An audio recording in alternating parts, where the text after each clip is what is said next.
If your only job was your joy today, how would you make that happen? A lot of us are really, really concerned with something all day, every day, constantly. There's something going on in the back of our minds.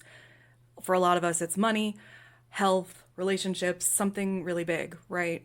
And most of us are past tripping or future tripping, thinking about something that we already did that we can't control, thinking about something in the future that we hope to control. And ultimately, the only thing that we can control is right now. Now, obviously, the present is nothing without the past or the future because that's what ultimately defines it. But joy is the thing that allows us to be in the state of being able to control our actions. If we don't have a status of emotional stability, which I mean, that's just like the base level, then we can't even feel good enough to feel confident, to feel excited, to be sustained with our enthusiasm, to look in to even thinking about starting, let alone continuing something. And that's before we even get into, specific circumstances of environment and uh, mental illness, physical illness, your circumstances that are unique to you. Okay, but my point today is a couple things. I want to talk about being outside.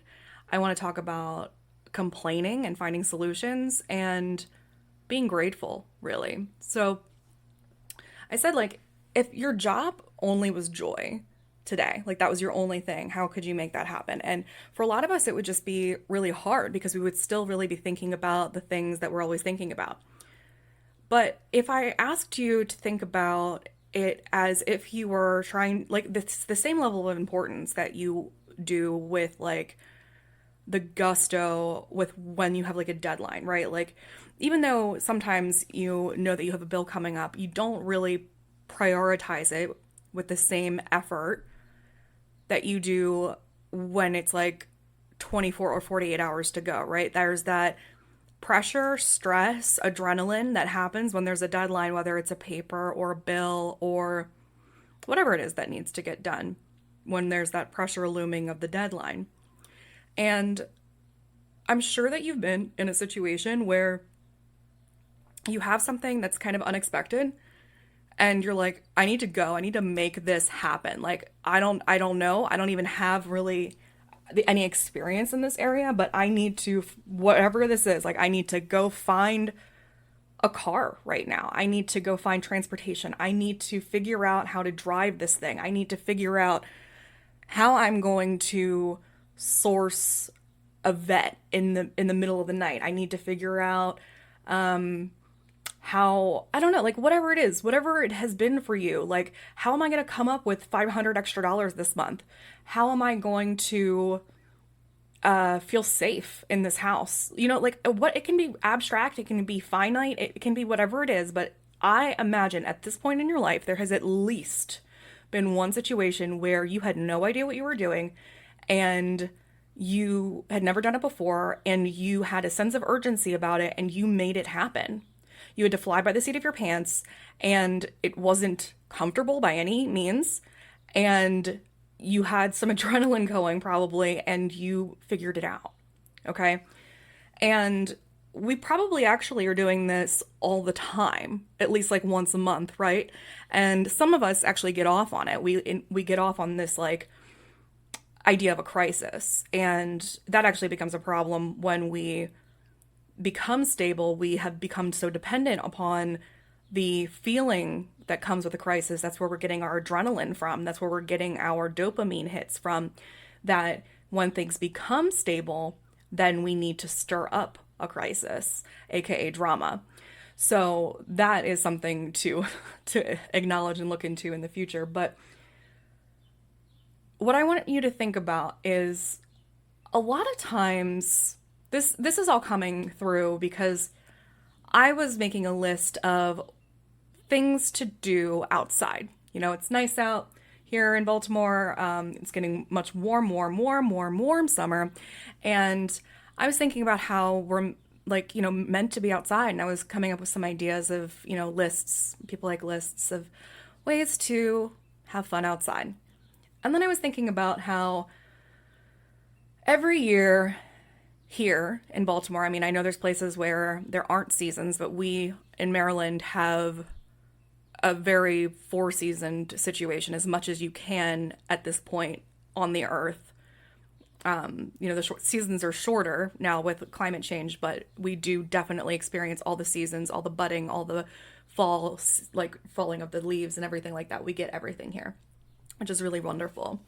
But every year, I hear people complain in the winter. People don't like winter most of the time. And they're like, I can't wait for spring. I can't wait for summer. I can't wait. And then the weather gets warmer. More events start happening. More people start coming out. And a lot of those same people don't do anything really. They're not following through on their goals. They're not going outside. They get invited to things and they say they're not coming. They have excuses for everything. And I've been one of those people too. But I guess the whole point is really like, we can always say that, like, sometimes we even complain that it's too warm too. So it's like, is it too cold or is it too warm? And if that is the case for you and it's actually a situation, then maybe consider like looking into like living in a different place. But there is always something to do. That's the thing. Even in the winter, there is always something to do. Only boring people are bored and only miserable people complain. That's some tough love, no bullshit. Like, I need everyone to stop complaining and find a solution. I'm really, really, really over all this complaining. And that's actually me complaining, but I'm trying to help you find a solution. So there is an option for you, really. I know that like people will say, it's because of how I feel with my symptoms, whether it's mental health, whether it's a physical condition, whether it's their finances, but even with your unique circumstances for you specifically, yes, your unique circumstances, your gender identity, your sexuality, your race, your religion, your finances, your mind, your body, I promise we can turn over another rock. Do you know how big this earth is? Do you know how many people? 8 billion people? Do you know how many options, how many perspectives, how many things there are in this world? I don't believe, like, we have so much technology now too. We are living in an amazing time for trying stuff. You can turn over another rock. Like, it's bullshit to say like, I can't right now. I really, like, if you want to, yeah, that's different than saying that you don't want to. Those are two completely different things. Like, I recently posted about having a negative experience at a nail salon, only with the intent not to complain, to tell you guys about how I left and how I had scheduled a manicure and a pedicure, but due to the way that I was treated during the manicure, I left before the pedicure. And I was letting people know, like, you do not have to stay for the pedicure, right? And I try really hard at this point in my life as a mid-30s person on social media with experience that if I'm posting on social media, it is not to bitch, whine, complain. It is to have a point and share something that is funny or inspirational or uplifting or a behind the scenes thing. Like, I really have, there's no point in bitching on social media. I don't know why anyone just wants to know that you have a headache. It's not helpful. But I shared that experience with the intent to be like, it can be empowering to remind people like, hey, if you're in this very specific circumstance, you don't have to stay for the pedicure, right? So I got a lot of people respond to me about that. Apparently a lot of people have had negative experiences at nail salons, which is unfortunate. I actually really haven't, honestly. I mean, I've had very neutral experiences just at the most. And I've actually had a lot of great ones, but this one was particularly negative. But a lot of people came in hot to let me know that they've had really horrible things. And there was no real point to their stories. It was like to commiserate. And one person in particular, they said to me that they had I had a bad experience getting a manicure years ago, and that they now refuse to get their nails done ever again. And I was like, that's unfortunate. And they were like, yeah, I mean, I just assume now that all nail salons are bad and all manicurists are bad. And I was just like, well, I think you know, hopefully deep down, that that's not true.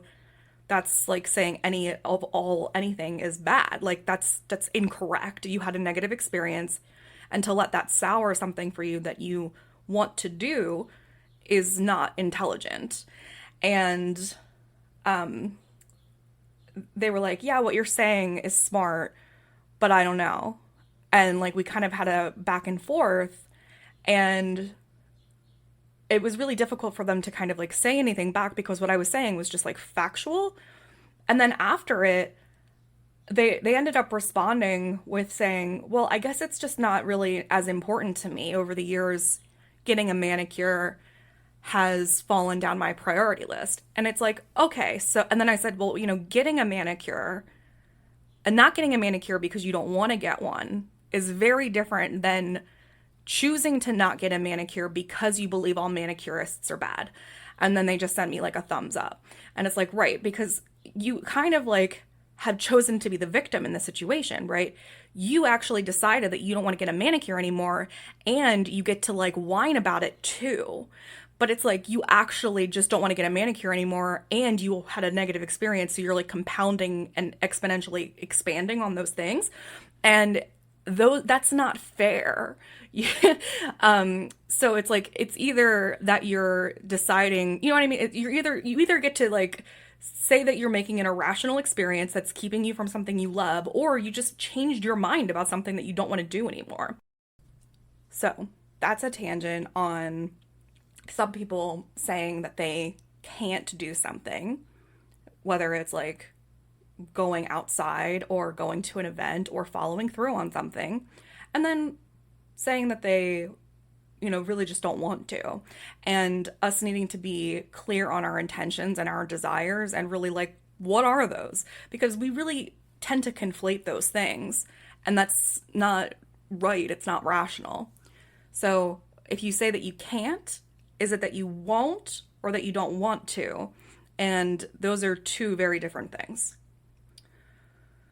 So, going back to if it was your job to make yourself feel good today, you need to figure out what that means too. Is joy for you contentment? Is it being kind of like neutral and peaceful, or is it excitement for you? Ultimately, that's something that needs to be figured out. And then you have to figure out what that is. Like, so I think for a lot of people, it is excitement. It really is. It's not something we think to look for contentment and satisfaction and peace, but really for a lot of us, it is an elevation experience. It's excitement, it's enthusiasm, it's sexiness, it's passion. And if you were to look for, and whatever the adjectives are that happiness is for you, then if you were to act like happiness was as important as that urgency of a deadline of paying your rent, or that going back to that experience that you identified at the beginning of this, where you like had to crowdsource something that you hadn't done, that you had no idea what you were doing, but you were able to follow through on it, and with a sense of urgency, then you can come up with the solutions for navigating something that feels uncomfortable in order to feel good. Because a lot of times, the things that are going to make us feel good aren't easy. And that also needs to be understood and recognized and acknowledged. Like, the thing that's going to make you feel good isn't going to be always in your self-care bubble. It's not going to be the things that are just like the things that you already know in your self-care bubble. It is going to be stuff that is giving you more confidence, which means that you're going to have to go outside your bubble. It's going to be stuff that is making you excited and enthusiastic and giving you a sense of soul. And that means that you're going to have to maybe meet a new person, see a new movie, like have a new experience, whatever it is. And that can be scary for a lot of us, especially because we have been conditioned now for years to have everything delivered to us, be on screens, be on computers, be so damn digital. And that is another reason why a lot of us are so socially anxious. It is not an organic thing for a lot of us. It is something that has developed and has become exponentially worse over time with a compounded effect from the pandemic. It has nothing to do with whether you're introverted or extroverted. Even extroverts are experiencing this. So if you are already having a disposition to be an introverted person with a social anxiety slant, then you are, of course, going to feel it, and then even more. And the more that you're on your screens, the more that you need to feel like you need to write out everything before, and you need to not have any interpersonal face interactions, then the worse you're going to be at it, and you're never going to get good at it. The only way that you will have no anxiety or less anxiety with interacting with people, with having new experiences, is to give yourself confidence. Yes, it is great to be able to write down your thoughts. I love it. When I have like an argument with somebody, I prefer to write down my thoughts. But then you know what I like to do? I'll take notes. I'll take notes with me. I'll write it out. I am a writer. I love to write. And when I speak sometimes off the cuff, I end up getting myself in trouble. That's true. But to live your life in the written word, you're a human. Take advantage of this. We get to speak. We get to have verbal language. This is an amazing thing. And it's also a way that we need to process things for a lot of us. You are not meant to sit here and write out everything on a phone and have that be the only way that you are interacting with other people. Don't do that. The more you do that, the more anxious you're going to get every single time that you need to interact with someone, interface. And God forbid we make eye contact. So, the ways that you are going to experience joy, whatever those adjectives are for you, then you're probably going to have to do something that's a little rough. It's a little scary. It's a little uncomfortable at the very least. And that maybe sometimes you're making excuses for what that is. Like, I just hosted the Bubble Parade, for example, and that had a little bit of a crowd, right? Maybe you don't want to deal with the crowd. Maybe you don't want to deal with the weather. Maybe you don't want to pay $7 for a ticket. Maybe you don't want to figure out how to get there, right? Like, for anything that you want to do, there's a desire, and then there's the logistics of that thing. It could be coming to the Bubble Parade. It could be writing a book. It could be meeting a new person. It could be, it doesn't matter what it is. There's always logistics that come with a desire. And whatever you have in your head that's still a dream or desire that you haven't done, you are allowing the logistics of the fear of the logistics to outweigh the depth of your desire. So you're really letting fear win over love if you have a dream unfulfilled. That's, at the end of the day, what's happening. So you need to become comfortable with getting uncomfortable with the logistics. Being comfortable with being a beginner isn't always just about, like, being a bad dancer in a dance class or something. It is about calling someone and asking, how do you rent a U-Haul? It's about calling or sending an email and being like, okay, I need to find out how to get my cat neutered. I need to find out, like, how does someone, like, start to make a flyer? I genuinely don't know. You need to ask dumb questions. Seriously. You need to ask stuff that you are scared to ask because you think you're going to sound stupid. You need to ask stuff that you didn't get taught in school. You need to ask how to spell that word. You need to ask the things that you think that people would laugh at you about. Because if you don't ask that shit, you're not going to get anywhere. Okay? You won't be shit if you don't ask the dumb shit. And you have to be willing to look stupid. You have to be willing to sound stupid. And if you are, it's so necessary. It's so necessary. The beginner part isn't about just looking stupid in the class. It's about calling and being like, okay, where is your building? Like, I don't even know how to get there. And when I get there, am I gonna like, do I need to bring shoes? Can I bring a water bottle in? I feel weird. Like, how early should I get there? It's okay to ask these questions. It's okay to be like, okay, like, so I really want to take this class, but I'm worried about like what I'm supposed to wear. Like, are there other people in the class? Like, can you tell me the gender ratio in this class? Like, I'm worried about this. Like, could I come audit this class? Like, I don't have a car. Do you think that, like, da da da? Like, I don't know. Like, whatever your fear is, I want you to, like, think about everything, write it down, and then call. That's what that writing shit is for. Like, writing it down. But it is so stupid to just not live your life because you're afraid of logistics. Stop doing that shit. It's so dumb. It's so dumb. You know you're gonna die, right? You know you're gonna die? Honestly. Like, do you have any idea how much stuff we have today? Not only do we have a longer lifespan and the more opportunity to do stuff, we have so much technology, we have so much stuff, and we are pissing it away. We're pissing it away on these fucking screens that are just a circle, a fucking vacuum of nonsense. It's bullshit. It's fucking bullshit. And we need to be grateful for what we have. Do you know how little people had in America as little as 100 years ago? I mean, let alone human rights, but things too. Like, the way people lived in America would have been a miracle to the way poor people lived in America in 1920. Like, the way poor people lived in America in 1920 versus the way poor people live now, a miracle. Like, and the way poor people live in America today is still a miracle to the way that people live in other parts of the world. Please keep in mind that, like, everything is relative. Use what you have. Start with gratitude always. You are alive. Do you understand that? Alive. I want you to fucking think about that. I have had so many near-death experiences. Like, when I did K, the last time that I did K, it happened a couple times, but there were these K-holes where I thought that I was actually dead. And they're very weird.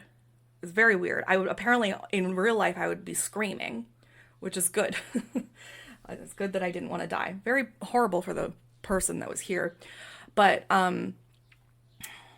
I thought that I was dead, and everything, there was two different circumstances of what it looked like, and I'll save that for the book. But basically, it was so real. I thought that that was the end.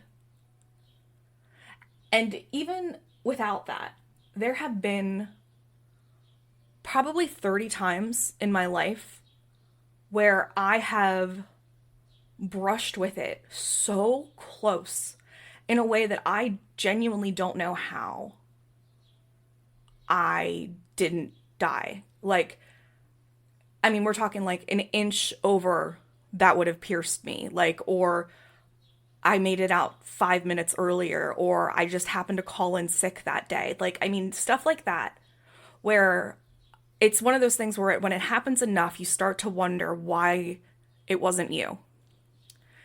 And I don't know if there's some bigger purpose for that, but I do know that I'm grateful. I do know how it felt to me to feel dead and how terrifying that was. And I think it's good to let yourself have an existential crisis about what it means to be alive, what being alive means to you. To cry about it. To think about if this was your last 24 hours, what you would do. Truly. Not theoretically, not being like, oh, la-di-da, like not on a fucking pillow or a tote bag. Like, what would you do right now if someone came up to you and like that, what is that movie, Crank? You got 24 hours. What are you going to do?